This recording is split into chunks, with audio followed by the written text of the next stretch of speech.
there, I'm joined by David today. A few weeks ago we went through the Section 8 procedure for landlords, and today we're going to be talking about Section 21. So David, what's Section 21 notice? There's two main areas, or two main ways that a landlord can try and evict a tenant. As I say, as Rebecca said, we've got Section 8 talked about a few weeks ago. Section 21 is where you don't need a reason as a landlord to evict a tenant.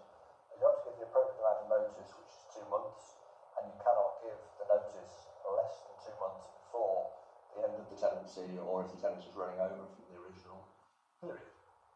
As far as the actual contents of notice is concerned, you have to use the correct notice, which is known as a Form 6, without getting too technical on you. And as I say, you've got to give at least 6 months clear notice to the tenant. Once you've done that, hopefully the tenant will leave, but sometimes they don't. So what happens if the tenant hasn't left after this 2-month period? If you still want to evict the tenant, you have to take them to court. You have to start court proceedings, which involves completing the appropriate paperwork, and in particular when you're issuing proceedings wanting possession order under Section 21, you have to ensure that all the correct paperwork is sent to the court.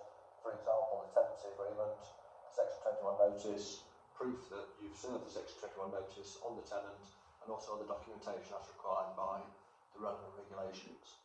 So once all of the paperwork's been sent and it's all correct, what happens next? The court issues the proceedings and sends them to the tenant.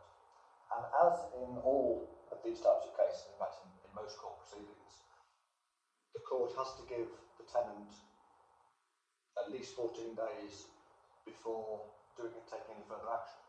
If at the end of that 14-day period the tenant still hasn't left, then the landlord, or solicitor acting for the landlord, confirms to the court that they still want the possession order, and then the court considers the paperwork and, assuming it's all in order, grants a possession order.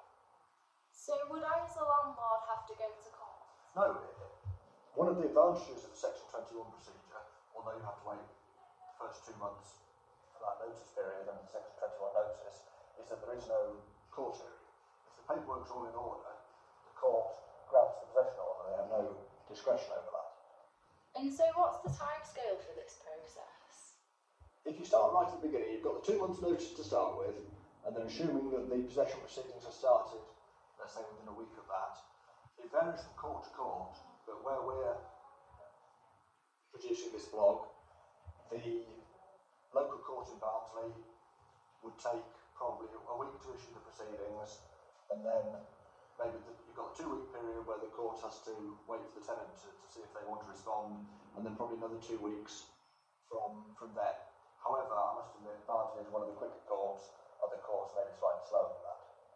I think that's everything. Thank you everyone for watching, and if you need any further advice, the Ridley and Hall email address and phone numbers linked below for any of your questions. Thank you. Goodbye.